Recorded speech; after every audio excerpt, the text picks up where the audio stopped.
Eras.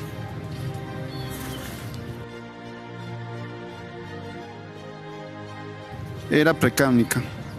En el periodo comprendido de 3000 a.C. a 1450 después de Cristo, el hombre se enfrentó a las necesidades básicas de los dos cuales fueron comunicarse y contar objetos. Para satisfacerlas inventó la escritura y los sistemas de numeración.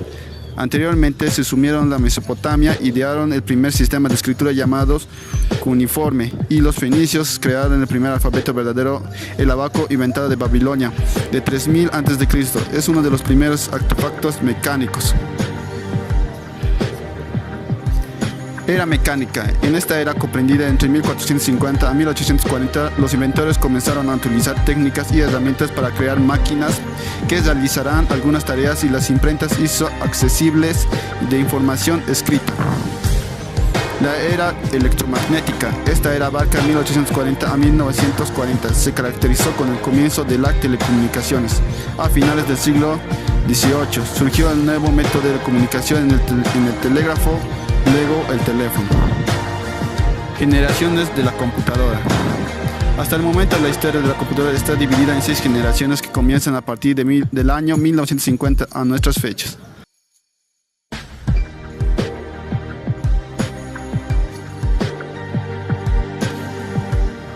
La primera generación de la computadora, en 1951 a 1958.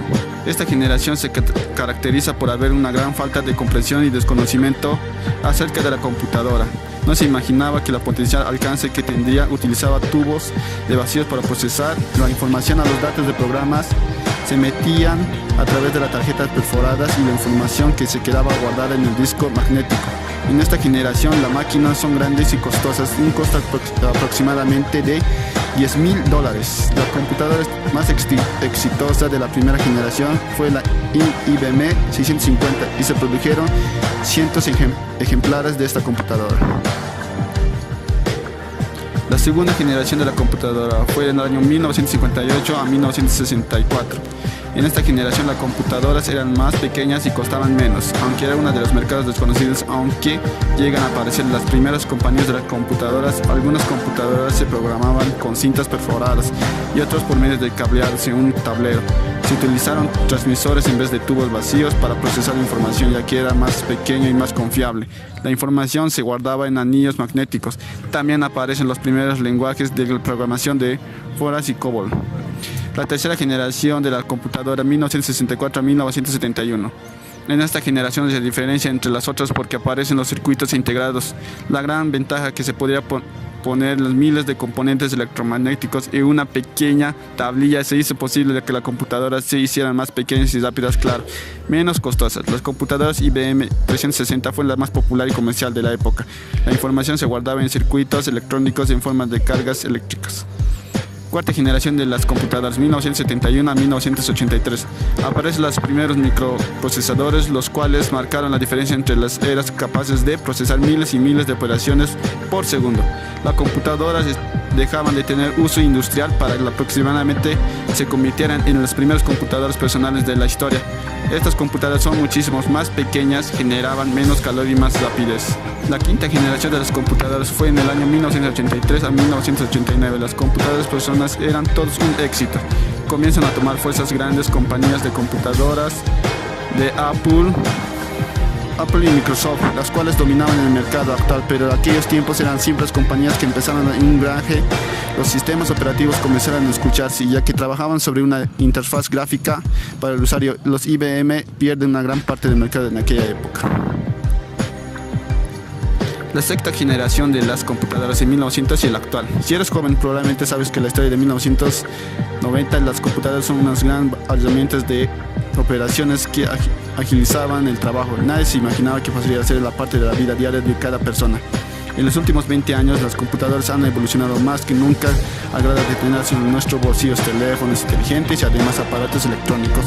La robótica y las inteligencias artificiales han vuelto términos comunes. Muy probablemente en los próximos años podrías tener manos unos lentes con unas pequeñas computadoras incluidas. Posteriormente puede que se haga en forma pupilente. Actualmente muchos investigadores trabajan sobre las computadoras que pueden pensar. El futuro se centra en las computadoras cuánticas. Conforme el tiempo va pasando, las historias de la computadora se va haciendo más extensas, por las cuales este artículo será actualizado de las formas constantes.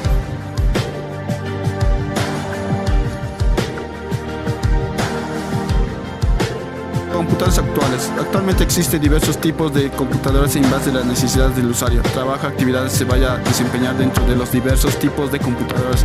Se destacan las siguientes. Las supercomputadoras requieren instalaciones especiales con sus enormes dimensiones, incluso se requiere de un sistema de aire acondicionado industriales debido a que generan mucho calor. Por ese motivo, entre otros, son equipos muy costosos y tienen la capacidad de atender a miles de usuarios a la vez y de realizar trillones de operaciones por segundo. Por lo general son utilizadas en áreas específicas. Servidores. Estas computadoras son las grandes dimensiones y también requieren instalaciones especiales como las supercomputadoras y son unos costosos también, es elevado. La diferencia entre ellas están las supercomputadoras radica principalmente en su uso, ya que en propósito de los servidores, principalmente en el manejo y el almacenamiento de enormes cantidades de información y no en los cálculos de operaciones. Estaciones de trabajo son computadoras de escritorios alta gama, tienen la gran potencial de cálculo, son usadas principalmente para aplicaciones científicas. Computadoras personales se les llama personalmente debido a que estas dedican generalmente al uso de usuario. Sus capacidades son variables dependiendo de sus componentes y marcas, pero todas tienen capacidad de almacenamiento y procesamiento para tareas cotidianas. Computadoras portátiles son equipos ligeros que pueden transportarse por facilidad debido a que no depende de conexiones alámbricas ni eléctricas ni de comunicación, que pues cuantas son dispositivos que les da autonomía en cuanto a su capacidad de procesamiento son similares a las personales.